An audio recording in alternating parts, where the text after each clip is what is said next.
Salam alaikum. Merci Madame la Présidente de l'association. Merci Madame la Présidente de séance. Un bonsoir à Professeur Alaoui et au laboratoire qui sont nos partenaires ce soir, Sotema. C'est un plaisir d'être avec mes amis et les gens de l'association de Rabat. C'est toujours un grand plaisir. On aurait voulu que ce soit en présentiel. En tout cas, on fait avec. On va parler des dyslipidémies familiales et franchement, je vous remercie pour le choix du thème. D'abord, on rafraîchit les idées et puis il y a beaucoup de choses à faire dans ce domaine-là. Donc, je voudrais qu'on commence avec un bilan comme ça et quand on reçoit un patient comme ça, qui a un cholestérol à 3,18, qui a un LDL à 2,30, des triglycérides à 1,79, eh bien, en pratique, c'est des choses qu'on voit souvent, on devrait avoir un réflexe de se dire, tiens, c'est exactement comme cet autre patient, 3, quand ça dépasse 2,5 de cholestérol total, avec un LDL qui est autour de 2 et plus de 2, et des triglycérides élevés, eh bien, c'est combiné, les deux sont combinés, et c'est une pathologie qui est très fréquente, où le LDL est augmenté, les triglycérides supérieurs à 1,33, et il y a, lorsqu'on a une histoire de maladie coronaire prématurée, donc avant 55 ans chez l'homme, avant 60 chez la femme, eh bien, quand on a ces trois choses, LDL augmenté, triglycérides augmentés et maladie coronaire prématurée, eh bien, il faut penser à doser la peau B. On a eu déjà l'occasion d'en parler, on reparlera avec professeur Alaoui, parce que je crois que c'est le devoir des sociétés, des associations pour pousser les confrères à faire des tests d'ApoB rapidement et avoir des résultats rapides sans que ça ait besoin d'aller en France et de revenir, parce que les gens ne le demandent pas souvent. Voilà. Et si on a ça, c'est une FCH, familiale combined hypercholestérolémia. Donc en français, l'hypercholestérolémie ou l'hyperlipémie combinée familiale. Elle combine le cholestérol et les triglycérides qui sont tous les deux augmentés. Et dans la définition, il faut qu'il y ait une ApoB qui est supérieure à 1,20. Voilà. Donc, lorsqu'on a des triglycérides supérieurs à 1,33, LDL élevé, une maladie coronaire, une histoire de maladie coronaire à un âge jeune et des ApoB supérieurs à 1,2, eh bien, on est en droit de dire qu'il s'agit très probablement, sur le plan pratique, d'une hyperlipémie combinée. Et cette hyperlipémie combinée, vous voyez, elle a une prévalence qui est assez forte, puisque c'est une personne sur 100 à 200, et elle est multigénétique, c'est-à-dire qu'elle n'est pas portée par un allèle, mais par plusieurs gènes. Et donc, le diagnostic génétique n'est pas facile, mais c'est quelque chose de très fréquent. Beaucoup de nos patients ont cette pathologie. Il faudrait y penser assez souvent. Maintenant, lorsque le taux de cholestérol dépasse les 3 grammes, en général entre 3 et 4, et que les triglycérides sont encore plus élevés que ce qu'on a vu tout à l'heure, on n'est plus dans l'hyperlipémie combinée, c'est des taux qui dépassent ceux classiques de l'hyperlipémie combinée qu'on vient de voir. Lorsqu'on a des taux comme ça, autour de 3-4 grammes de cholestérol, des triglycérides à 6 à 8, eh bien, on est en droit de se demander et de voir un petit peu est-ce qu'il n'y a pas des xanthomes, des éruptions au niveau palmaire, au niveau des paumes de la main, c'est très important. Et si jamais on a ça, on suspecte fortement la dysbêta-lipoprotéinémie familiale. Donc, on devrait avoir le réflexe de voir un petit peu les paumes des mains surtout lorsqu'on a des triglycérides à 7, 8 et un cholestérol à 4. C'est des chiffres qui sont plus importants que ce qu'on a l'habitude de voir et dans l'hyperlipémie familiale combinée. Voilà. Alors, cette 10 bêta-lipoprotéinémie, ça mérite qu'on s'attarde 2 minutes sur qu'est-ce que c'est, comment ça se fait qu'on ait des triglycérides aussi élevés à 7, 6, 7, 8 grammes par litre et d'avoir du cholestérol autour de 3-4 grammes. Eh bien, le mécanisme, c'est quoi? Le problème est dans l'ApoE. L'ApoE, comme vous voyez à droite de l'écran, l'ApoE sert à prendre les chylomicrons rémanents pour qu'ils réintègrent le foie. Seulement, les ApoE qu'on a classiquement, les isoformes 3 et 4, sont ceux qui sont très avides et qui vont être très attirés par les récepteurs du foie, alors que dans cette maladie, au lieu d'avoir les ApoE 3 et 4, on a des ApoE2. Ces ApoE2 n'aiment pas le foie, ils ne sont pas attirés par les récepteurs hépatiques des ApoE et ils vont rester circulants. Donc on aura un excès de chylomicrons rémanents. Rémanents, ça veut dire qu'ils ont déjà perdu une partie de leurs triglycérides et qui sont appauvris en triglycérides, ils vont circuler. Cette ApoE2, elle sert aussi à faire la transformation en VLDL et elle sert aussi à attirer les VLDL vers le foie. Donc, dans cette familiale dyslipoprotéinémie, on a un excès de chylomicron, un excès de VLDL, et c'est le point le plus important, c'est-à-dire ce qu'on appelle aussi tout ce qui est riche, les triglycérides en triglycérides, lipoprotéines rich, triglycérides rich. Voilà. Et donc, voilà, sur ce schéma, on voit très bien qu'est-ce qui est très augmenté dans cette maladie. C'est les rémanents, les VLDL et les IDL.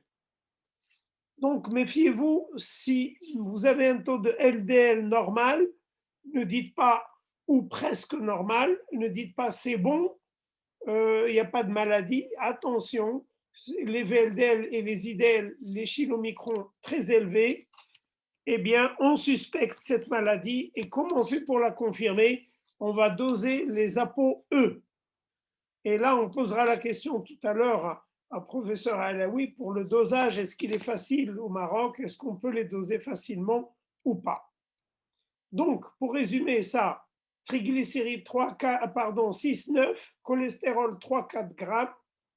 On a des xanthomes palmaires. On a aussi des maladies coronaires qui peuvent avoir lieu à un âge plus ou moins jeune, mais le syndrome en général n'apparaît pas à un âge jeune et n'apparaît pas chez les femmes avant la ménopause. C'est une maladie coronaire, oui, qui a un âge classique comme on voit, mais qui a ses caractéristiques biologiques et cutanées de xanthome. Et pour confirmer, dosage des ApoE. Et souvent, c'est associé à un diabète, obésité, hypertriglycéridémie. Donc, si jamais, et c'est ça le message, même si on a un diabète, une obésité, si vous trouvez des chiffres de cholestérol autour de 4 et triglycérides à 8, pensez à cette maladie, commencez par voir les paumes des mains et après le dosage de l'ApoE. Maintenant, si vous avez des xanthomes, surtout au niveau autour de l'orbite de l'œil, et quand la personne ouvre les yeux, on a un arc cornéen, là, je suis sûr que beaucoup de confrères, on connaît, on va sauter sur le diagnostic, et c'est ça la différence avec la 10-bêta-lipoprotéinémie, c'est que tous les xanthomes ici sont sur les faces d'extension, des extenseurs, c'est-à-dire au niveau des coudes, au niveau des tendons d'Achille. Quand il y a des xanthomes, des extenseurs, des xanthélesma et surtout l'arc cornéen, eh bien, et que vous avez un cholestérol largement qui dépasse 3 grammes, là, on le sait, on pensera directement à l'hypercholestérolémie familiale. C'est très important cette pathologie et je voudrais aussi m'attarder quelques minutes sur le mécanisme de cette maladie héréditaire qui pose de gros problèmes thérapeutiques.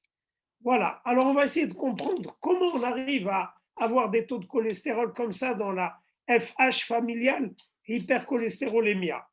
Eh bien, c'est tout simple. La première explication, c'est quand ce LDL qui est porté avec un ApoB et qui devrait se placer sur le récepteur et être internalisé, n'est pas internalisé. Il reste dans la circulation. Et s'il reste dans la circulation, la première cause, c'est une anomalie des récepteurs au LDL. C'est la plus classique, c'est une anomalie congénitale des récepteurs qui ne reconnaissent plus le LDL cholestérol. Donc, ils ne peuvent plus le capter, ils ne peuvent plus l'internaliser dans le foie et ils ne peuvent plus le cataboliser. Donc, le LDL circule très longtemps avec une demi-vie très longue. La première cause, donc, anomalie génétique des récepteurs du LDL. La deuxième cause, elle est due au PCSK9. Pourquoi? Parce que les PCSK9 que vous voyez là en orange qui circulent, ces PCSK9 sont là pour détruire le récepteur au LDL. Et donc, plus il y a de PCSK9, et plus il y aura destruction du récepteur, et plus les particules vont circuler dans le sang. Donc, cet excès de PCSK9, il peut être génétique, et ça s'appelle PCSK9 génétique gain, un gain génétique du PCSK9. Alors, quand il y a beaucoup de PCSK9, eh bien, ça va détruire le récepteur et augmenter également le taux circulant de cholestérol. Et ça, c'est une des étiologies de l'hypercholestérolémie familiale. La dernière, et je dirais c'est la plus récente, elle vient d'être découverte il y a peut-être 25 ans, 20-25 ans, c'est ARH. Vous le voyez ici en bas, autosomique récessive hypercholestérolémie. Et là, elle est due à la perte de ce qu'on appelle l'adaptor protéine. C'est une protéine qui permet au LDL et au récepteur de LDL de créer une vacuolisation et d'internaliser le LDL.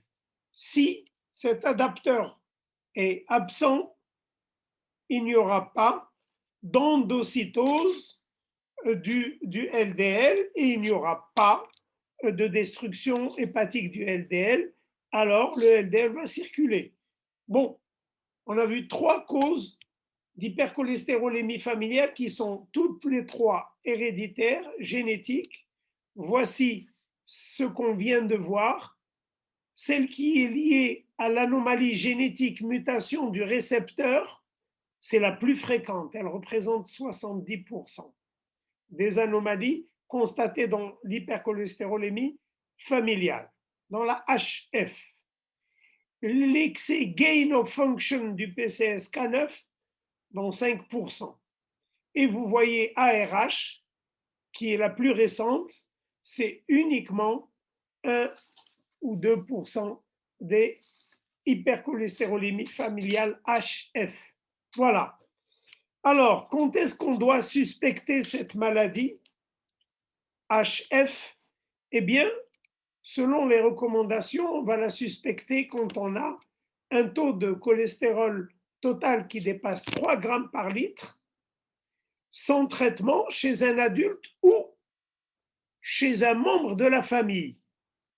Et ça, c'est très important. Un frère, une sœur qui ont plus de 3,10 de cholestérol, on va suspecter cette maladie également quand il y a une maladie coronaire prématurée chez le patient ou chez un membre de sa famille. Une femme jeune à 35 ans qui fait une maladie coronaire, là, on suspecte la présence de cette HF, lorsqu'il y a des tendons, et on l'a dit au niveau des extenseurs, chez le patient ou chez un membre de sa famille, et enfin, lorsqu'il y a une mort subite chez un patient ou dans sa famille, eh bien, il faut suspecter cette HF. Et qu'est-ce qu'on fait quand on suspecte cette HF? C'est très important cette partie-là de quand est-ce qu'on doute de la HF et qu'est-ce qu'on fait. C'est pour moi le plus important. Vous allez voir sur le plan pratique, c'est des situations qu'on vit, mais qu'il faudrait qu'on ait un consensus entre nous, et ce sera le mot de la fin tout à l'heure. Qu'est-ce qu'on doit faire? Eh bien, quand on suspecte et quand on a un des 4 paramètres qu'on vient de voir tout à l'heure, on se réfère au score, clinical score du Dutch Lipid. Alors, le Dutch Lipid, il est adopté un petit peu partout dans le monde et il nous dit, si vous avez, c'est ce qu'on vient de voir, une maladie coronaire à moins de 55 ans, 60 ans, ça fait 1 point. Si vous avez des xanthomes tendineux ou l'arc cornéen et que vous avez, ça fait 2 points. Si vous avez des tendons xanthomateux, ça fait 6 points. Là, tout à l'heure, c'était premier degré. Si on a un frère ou une sœur qui a des xanthomes ou un arc cornéen, ça nous donne 2 points de risque pour nous. Si par contre, à l'examen, on retrouve chez le patient l'exanthome, ça devient 6 points. S'il a un arc cornéen avant l'âge de 45 ans, c'est 4. Imaginez qu'il ait les deux. Vous allez voir ici, si son taux de cholestérol dépasse 3,2, eh bien, ça fait déjà 8 points. Donc, et ici, on a le total des points. Lorsqu'on a plus de 8 points, c'est-à-dire, si j'ai ça, ce n'est pas suffisant. Il faut que j'ai 1 point de plus, quelque part. Donc, et il y a aussi l'analyse génétique. Mais si je suis à plus de 8 points, c'est-à-dire 9, on parle de diagnostic défini, de HF en français et FH en anglais. Si on est en 6 et 8, c'est probable. En 3 et 5, c'est possible. Et vous voyez que le cholestérol supérieur à 3,25, c'est un élément important du diagnostic. Et si jamais on avait génétiquement la preuve sur l'ADN qu'il y a une mutation du LDL récepteur ou des PCSK9, c'est déjà 8 points. Voilà. Donc, qu'est-ce qu'on fait dans cette hypercholestérolémie? Et on voudrait parler d'abord de l'hétérozygote. Dans l'hétérozygote, elle est monogénique, elle est portée par un seul gène. La phrase importante pour nous ce soir, c'est que risque de maladie coronaire multiplié par 10 et la prévalence 1 sur 200, 250, c'est-à-dire que c'est une maladie fréquente, on peut le dire. Imaginez que 1 sur 200 de nos patients a cette maladie et qu'il a 10 fois plus de risques d'avoir une maladie coronaire. C'est très important à faire quelque chose. Les recommandations nous disent, voilà les personnes chez qui vous devez suspecter et faire, c'est très important une fois qu'on suspecte chez une personne, on fait l'enquête familiale chez toute la famille et pour le traitement, eh bien, si en plus de ces critères d'hypercholestérolémie familiale, on a un haut risque, il faut baisser le LDL à moins de 55 mg par décilitre. Et si on n'a pas de facteurs de risque autres, eh bien, le LDL doit être baissé à moins de 0,7. Maintenant, si on parle de mots sur la familiale, la prévalence, la familiale homozygote pure, c'est-à-dire les deux parents ont le gène, c'est très rare. Et là, le taux de cholestérol dépasse 5. Donc, on a vu quand il est autour de 3, quand il est autour de 4, et quand il est autour de 5 et plus. Dans la pure, il dépasse 5 grammes. Et là, on a une maladie coronaire. Et méfiez-vous, une sténose aortique avant l'âge de 20 ans et la mortalité souvent avant l'âge de 30 ans. Maintenant, on passe à autre chose.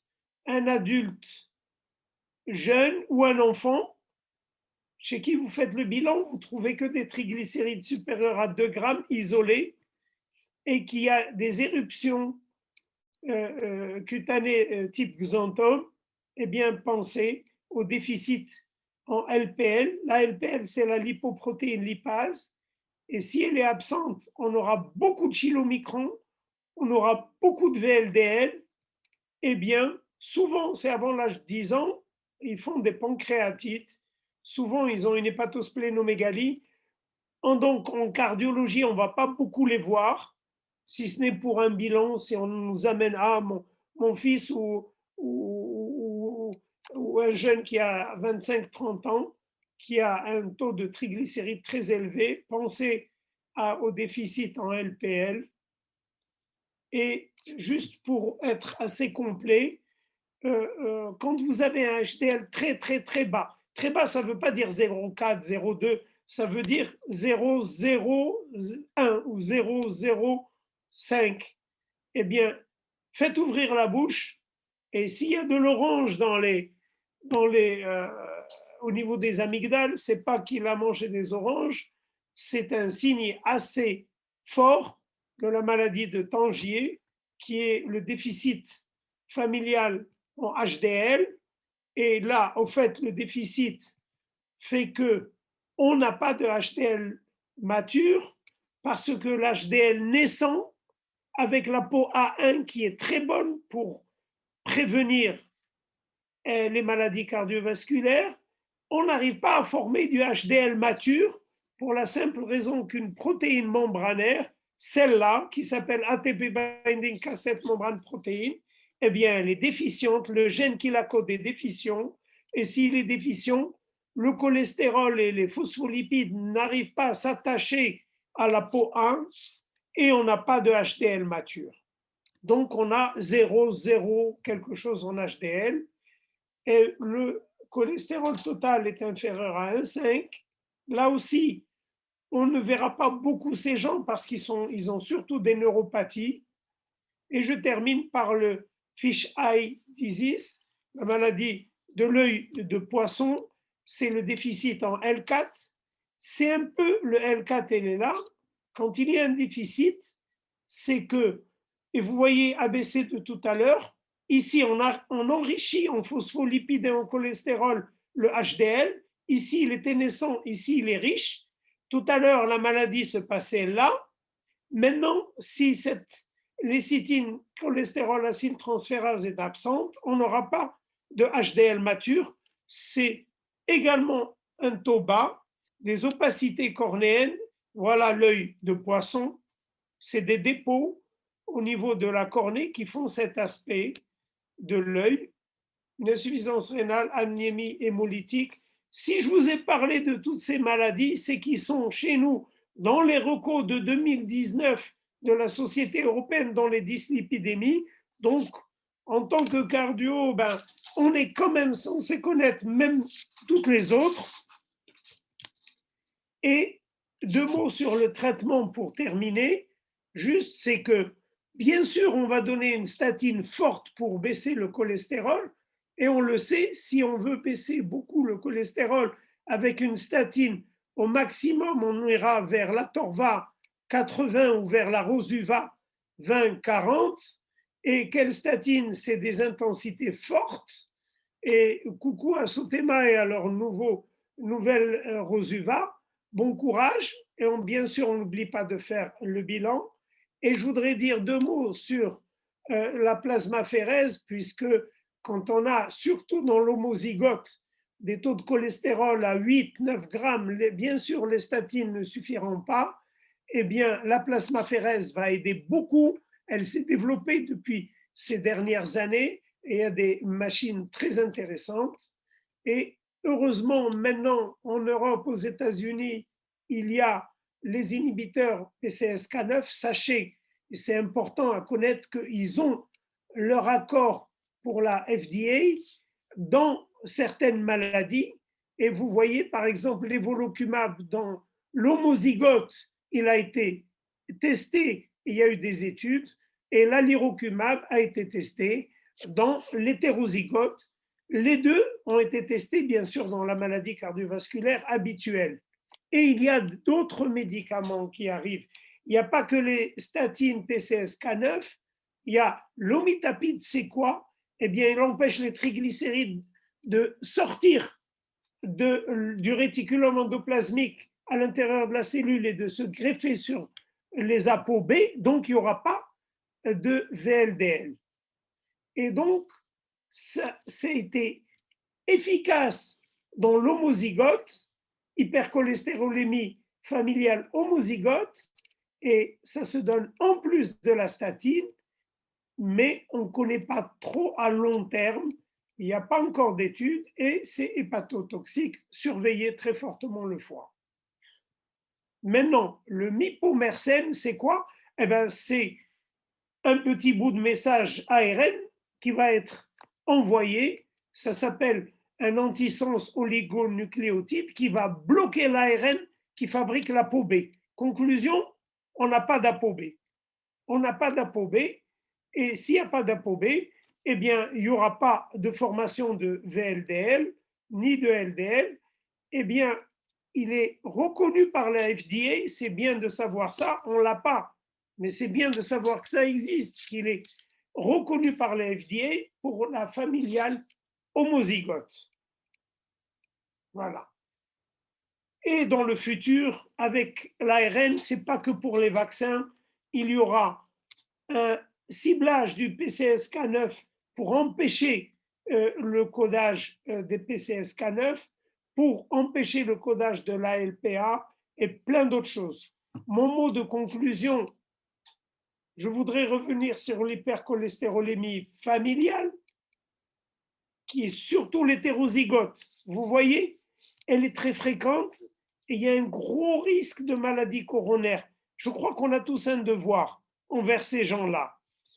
Et très fréquente, gros risque. Gros risque, je vous lis ce qu'il y a dans les recommandations 2019. La prévalence de cette maladie hétérozygote, elle est de 1 à 200, 1 sur 200 personnes, et ça fait 14 à 34 millions d'individus dans le monde, et il n'y a qu'une petite minorité de ces malades qui sont proprement identifiés et traités, une minorité. Et je vous dis, j'enlève ça pour vous montrer que si on ne traite pas les hommes et les femmes avec cette hétérozygote, ils développent une maladie coronaire avant 55 et 60 ans, et donc forte mortalité chez des personnes jeunes. Je crois que c'est quand on a le mot maladie fréquente et gros risque cardiaque, je crois qu'on a un devoir de mobilisation de tous, des cardiologues, parce qu'il faut faire quelque chose. Et justement, je voudrais vous montrer que on ne peut pas faire quelque chose, on a tous la bonne volonté, chacun de son côté, à faire quelque chose, mais pour la réussir, il faut être tous ensemble. Et je vous montre ce papier juste pour que on sache qu'il y a, pour s'occuper de l'hypercholestérolémie familiale, il faut s'organiser en structure de travail, et dans plus de 60 pays, il y a de très grandes structures qui collaborent pour le diagnostic et la prise en charge de ces hypercholestérolémies familiales. Et jusque ce papier en 2018, j'ai passé les pays, il y a tous les continents et les équipes avec leurs noms et tout le monde. Et ce que j'ai trouvé, bon, un centre de référence un peu partout.